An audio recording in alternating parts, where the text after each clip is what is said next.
Vous avez besoin de conseils pour réussir votre synthèse de documents? Eh bien, cette vidéo est faite pour vous. Je vais vous donner 5 conseils pour réussir la synthèse de documents lors de l'examen 2024 en culture générale et expression. Le premier conseil, c'est de surligner et annoter votre sujet. N'ayez pas peur de mettre la couleur, de noter votre sujet, d'écrire tout ce qui vous passe par la tête. Ça vous permettra de mieux comprendre l'enjeu des documents et de commencer à faire émerger la problématique ainsi que le plan qui en découle. Il faut savoir que votre sujet n'est de toute façon pas ramassé, donc n'ayez pas peur de jouer avec vos différents surligneurs. Le deuxième conseil que je peux vous donner, c'est de ne pas passer l'étape du tableau analytique ou du tableau synoptique. Ça dépend le nom que vous lui donnez. C'est une étape très importante qui est à faire au brouillon et qui vous permet de trouver la problématique et de faire émerger également le plan. Et ça vous donne un gain de temps lors de la rédaction. Je vous rappelle que ce tableau analytique vous permet de recenser les idées importantes de chacun des documents. Ça permet également de les présenter. Pour chaque document, vous les présentez.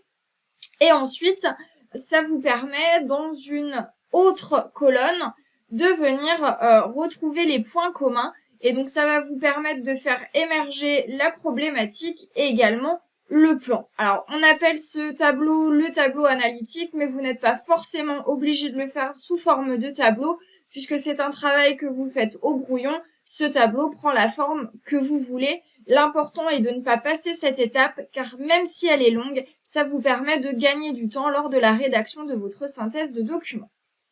Conseil numéro 3, c'est de respecter la méthodologie.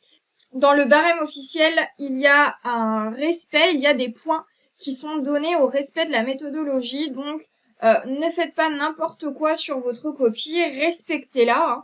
Il faut que l'on retrouve dans votre synthèse de document une introduction, un développement en 2 ou 3 parties et une conclusion. Quatrième conseil que je peux vous donner, c'est de ne pas perdre de temps à rédiger au brouillon.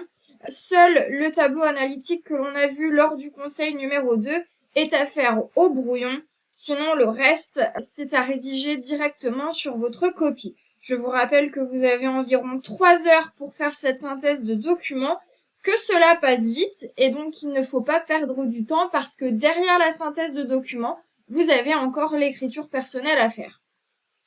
Et enfin, 5e et dernier conseil, c'est l'étape de la relecture qu'il ne faut pas mettre de côté. Alors je sais que c'est une étape qui n'est pas forcément marrante et qui pour vous est vue comme une perte de temps, mais c'est une étape qui n'est pas à mettre de côté parce que parfois ça vous permet quand même d'aller gagner quelques points en corrigeant des petites fautes d'orthographe à droite et à gauche. Alors voici le conseil que je vais vous donner pour ne pas subir cette étape de relecture.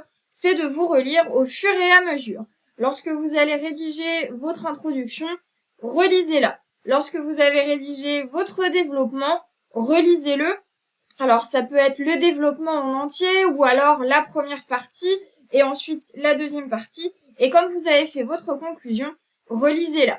Cette relecture qui se fait en différentes étapes, ça vous permet finalement de ne pas passer à côté des petites erreurs et de ne pas vous fatiguer à relire, puisqu'au bout d'un moment, forcément, les erreurs, on les voit plus. Donc voici mon conseil pour la relecture.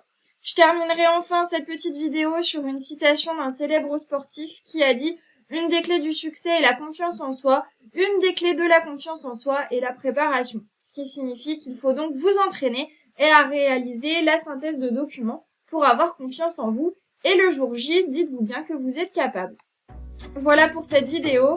Je vous remercie de votre attention et surtout n'hésitez pas à nous contacter et rendez-vous sur notre site internet. À bientôt!